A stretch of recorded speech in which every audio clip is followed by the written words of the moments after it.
So hey guys, welcome back to another video, and today we're going to talk about what is the worship guitar sound and how can you bring a bit of yourself into that situation.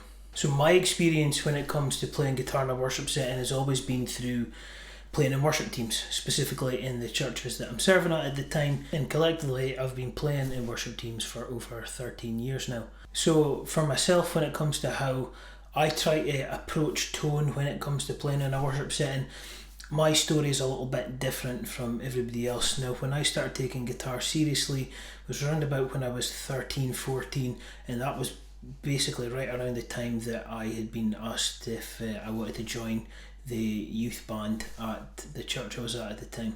So a lot of my formative years playing guitar have been spent doing it in church. That was practicing on a Monday, playing on a Friday, practice before the Friday service, playing twice on a Sunday, and then repeating that for basically 2 to 3 years. But also when I started playing more in church and I got into gear a little bit more, it was basically just me trying to take my influences at the time, which at the time were the bands like Relient K, Angels and Airwaves, and the guys in Hillsong United, and basically trying to meld what the two parts that I thought were great. So Tom DeLonge's delay and reverb from Angels and Airwaves and the hard rock sound of Foo Fighters, but also making that fit in a worship context. And obviously that had a lot to do with how I sound today, as you can probably hear if you go through some of my Instagram videos or through videos that I've done on this channel already. You can almost kind of guess that that's the kind of world that I've come from. I always have this running joke that guys that I was growing up with at the time would listen to Led Zepp and listen to all these other iconic guitar players, and still to this day I don't think I've really listened to much of the classics, but my guitar approach and tone has always come from just the people I was listening to at the time. So a massive part of that was Michael Guy Chislett at Hillsong, and in the Droff, like I think most of us coming from the same age group as me. So what kind of gave me the authority, you would say, to feel like that I could take my sound and apply it to a worship setting instead of letting a record or a certain song tell me how I should sound. It was around about the time when Michael Guy Chislett was playing in a band called the Academy Is, and that was kind of like the music I was listening to at the time. And when I realised it was him playing guitar, I was like, we can actually still sound great outside a church and inside a church. And he just sounded exactly the same. And I thought, if he can do it, and then I can do it. And then I guess like everybody else, as you listen to different music through the years, that impacts your playing. Then along came James Duke and John Mark's band, and specifically the album Economy basically gave me a love for matchless amps, AC style amps, and kind of changed how we would have maybe thought of everything needed to sound pristine and delays needed to sound really clean, to you can just do whatever you want as long as it sounds good. But what I want to get across today is we all know there's a time and a place for playing things exactly like a record or exactly like a song.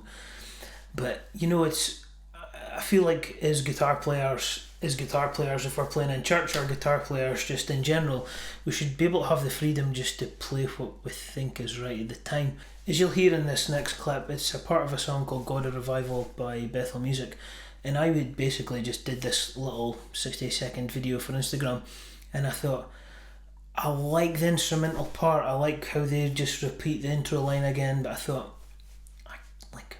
let's just try something that sounds a bit like me. I love doing those unison bends and bending up to notes when it sounds a little bit sloppy, but it just gives it something special. And also I play with typically quite a bit more gain than what a lot of the worship guys normally use.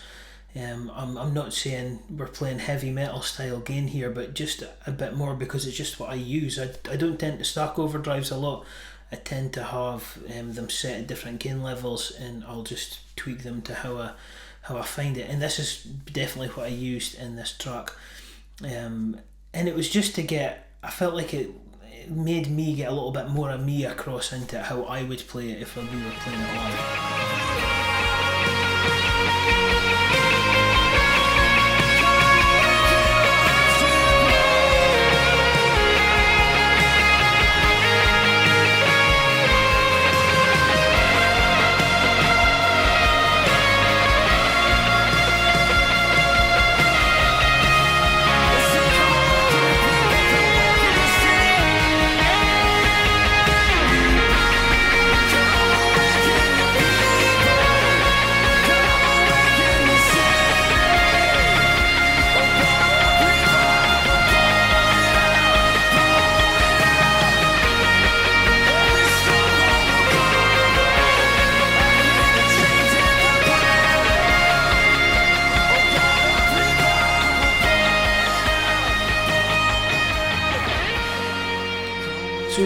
from that clip, it's just trying to take your sound.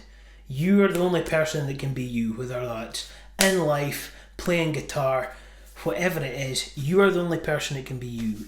I play guitar completely different from yourself, and you sound completely different from me. Now, we can get as close as we possibly can to people's tones, but it's an accumulation of the guitar, strings, fingers, how your picking dynamic is. Like, if you play hard, play hard. I play hard most of the time. I need to be pretty restrained to play lightly, and that's something I'm working on, obviously, for dynamics. But just do you. Be as weird and wonderful as you think. Like, also, I get when we're in a worship setting that we don't want to distract, but sometimes weird is good.